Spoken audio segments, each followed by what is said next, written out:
Assalamualaikum warahmatullahi wabarakatuh. Perkenalkan, saya Ria Aprianti dari kelompok 1, yaitu beranggotakan Linda Permatasari, Elsa Julitawari, Siti Mutia, Anggi Rafika, Delima Putri, dan Nurainun Ritonga. Pada kegiatan kali ini saya akan melakukan praktikum pada modul 2, yaitu tentang pertumbuhan, perkembangan, dan perkembangbiakan hewan dan tumbuhan, yaitu mengenai perkembangbiakan tumbuhan. Tujuan pada praktikum ini adalah untuk mengetahui bagian-bagian struktur pada bunga sepatu. Selamat menyaksikan. Dan bahan yang saya butuhkan adalah bunga sepatu. Saya memerlukan pisau. Alternatifnya saya menggunakan jarum pentul dan tabel pengamatan.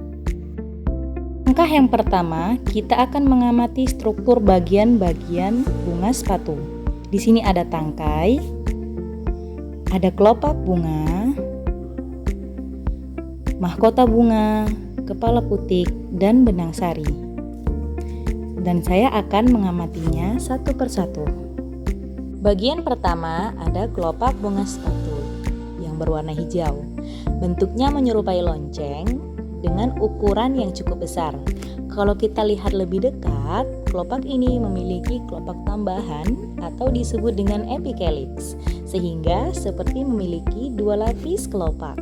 Fungsinya untuk melindungi mahkota bunga saat masih muda. Bagian kedua adalah mahkota bunga. Ada 1, 2, 3, 4, dan 5. Banyaknya mahkota bunga yang saya amati berjumlah 5 helai. Mahkota bunga sepatu ini cukup menarik dan mencolok. Bentuknya menyerupai cawan, sangat cantik dan juga indah. Untuk mengamatinya lebih detail, saya akan mengambil satu helai mahkota bunga ini.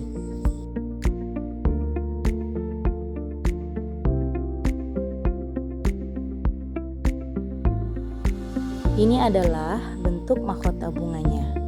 Mahkota bunganya berwarna kuning dengan gradasi putih dan merah di ujung mahkota bunga dan berbentuk lonjong. Ukurannya relatif besar, warnanya cerah sehingga mampu menarik serangga untuk membantu proses penyerbukan pada bunga sepatu. Bagian ketiga adalah putik dan benang sari. Tangkai putik yang menjulur tinggi keluar dari dasar bunga berisi kepala putik yang berbentuk oval dan berwarna kuning cerah.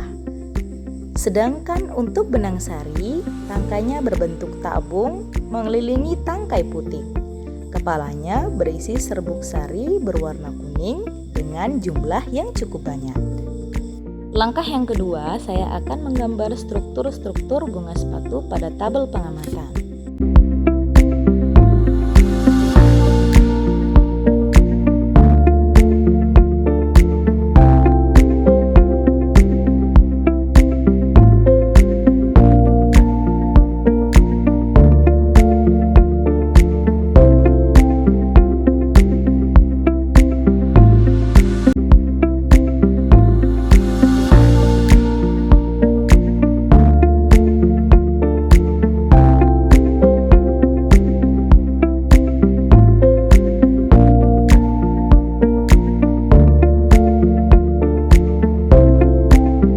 Selanjutnya, saya akan menghitung serbuk sari yang dimiliki oleh bunga sepatu ini.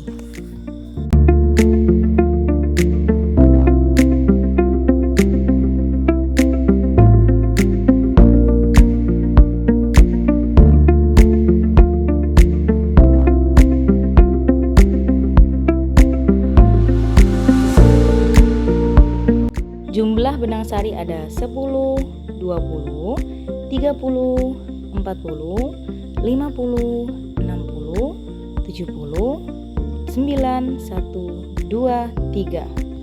Benang sari ada 82. Sedangkan pada kepala putik berjumlah 1, 2, 3, 4, dan 5. Jumlah kepala putik ada 5. Selanjutnya, saya akan mengamati bakal biji pada bunga sepatu. Di sini saya memerlukan pisau untuk membelahnya. Saya akan membelah dari tangkai putik hingga dasar bunga.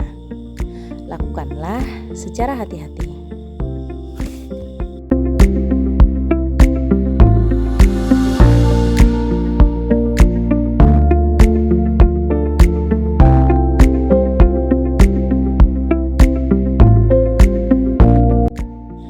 Dapat kita lihat di sini ada ovarium bunga sepatu, di mana di dalam ovarium ini bakal biji terletak di dalam bakal buah. Bentuknya pipih, warnanya putih dan berukuran relatif kecil.